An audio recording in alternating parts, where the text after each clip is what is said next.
So we're in the car, and this is where things kind of started, the night started kind of going in a strange direction. She was a confident, an alpha type girl who, is aggressive and just knows what she wants and just goes after it. So she had no problem putting her hands like down my pants. And in most cases, I welcome that. But if I'm being truthful and honest with you guys, it was kind of painful for me because because she was in good shape. She did a lot of CrossFit, So, she had these calluses on her hands. Yeah. So it was painful, because I'm not trying to exfoliate this area. Like, I don't need that in my life, I don't need a microdermabrasion kit down here. I like to keep all of my skin, dead or alive. I don't care. I want all of it, So, but as she was down there just like messing around and stuff, we're messing around, I started to notice I was kind of sensing some odors kind of ascending up, and because I had been dancing for like 3 hours, so I was like, I wasn't comfortable just, taking that into the bedroom, taking those fumes into the bedroom. It could have been a turnoff, maybe an aphrodisiac, I don't know, but I don't want to take the risk. So when we got back to my place, I took a shower, and I was going to use that as an opportunity to also, maybe shave and kind of groom down there, get it nice and presentable, right? Guys tend to we won't shave like our entire pubic region, but we'll just kind of shave the base down to the base of the penis just to make it look bigger, even though like that area isn't going inside of you. It's like it's just for the visual, like it's not functional in any way, but it's just for presentation, it's you try to present it. It's like garnish, I guess. It's not, you don't really use it, but like, just dick garnish, just cilantro or whatever. So I was taking a shower, and I also kind of like when you do shave that area, like shave your balls too sometimes, and when you do kind of get that area, kind of helps subdue that ball odor, but also as a result from shaving, you can kind of develop some bumps, some ingrown hairs, right? That could raise some suspicion. If a person were to go down there and they see those bumps, and I'm like, oh my God, like what the fuck are all these bumps? And you're just like, oh, it's ribbed for your pleasure. It's okay, just as you were, right? And this is the super weird thing about me is I actually kind of, I kind of like plucking those ingrown hairs. It's weird. I know, it's weird. I don't, do I have any allies? Is there anyone? Any peers? No? Like, I don't know, this is really rewarding to me to like get an ingrown hair. Because you gotta be patient, you can't get it initially. You have to wait a couple of days for it to fully form, And then you finally get it, and you pull it, and it's always like way longer than you thought it would be. Isn't it, right? And then I'm black, so mine always curls into a W, like the fucking Washington Nationals logo. And I was like, how the hell were you able to grow so long in such captivity, in such like a confined space? You really overachieved as a follicle. So I was showering and shaving and just like trying to hurry up and like, because you don't want the moment to escape. You want to kind of keep things heated.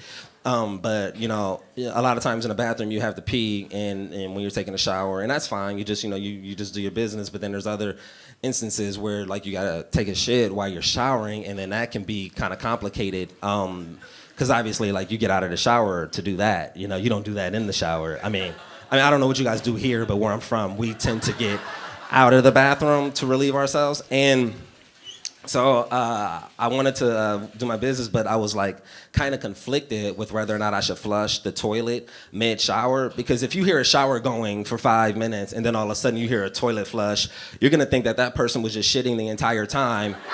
And they were never showering. They were just trying to drown out the sounds of the poop with the shower, So I didn't want to like face that situation, so I was in a bit of a dilemma, and I decided that I'll just, what I'll do is I'll hold off on flushing, I'll finish the shower, and then I'll get out and I'll flush the toilet and then continue on. But I was really excited for like the moment, that I basically got out of the shower, dried off, and went right into the room and forgot to flush the toilet.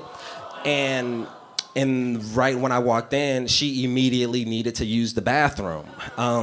So when she walked into the bathroom and shut the door, that's when I realized, as soon as it clicked, I said, fuck, I forgot to flush the toilet, and I had no idea what to do. I had no idea what to do. I was like, I was just so stressed about it. I was like, I was seriously considering just leaving my apartment.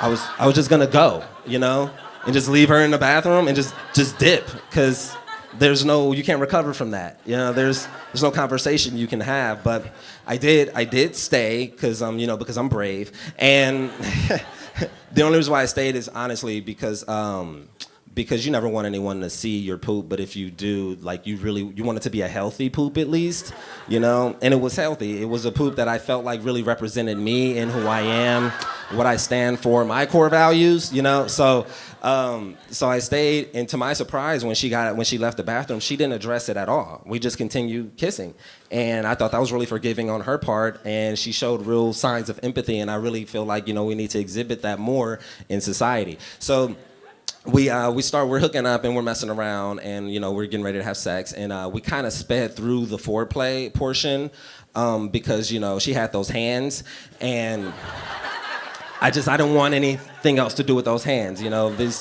but when girls are a little buzzed, they're more liberated to like make demands and what they want, and kind of be a little more dominating, just because they're just more comfortable. And she had some requests, and I had some issues with those requests. She wanted me to choke her, and I'm not heavy into choking. It doesn't really I feel like if she really studied my poop, she would know that I'm not really into choking, because that's really not who I am. I'm a feminist, and that doesn't really align with my social media presence mostly, but I try to be a giver, so whatever, I oblige. But the thing was, I wasn't applying enough pressure into the choke. She wasn't satisfied, and I wasn't applying that much pressure because she was a white woman, and I didn't want to get in any trouble. If I'm being honest, you gotta tread lightly. But I wasn't applying enough pressure, so she kept telling me harder, just harder, harder. So I'm squeezing very slowly, a little harder, like to a point where I'm starting to see like veins in my arms and stuff, and I just didn't understand. I was just like, and she kept saying hard, and I'm just like, you know what, maybe we should call your father right now, because there are clearly some underlying issues that need to be addressed, and let's get down to the bottom of this so we can see how to resolve things.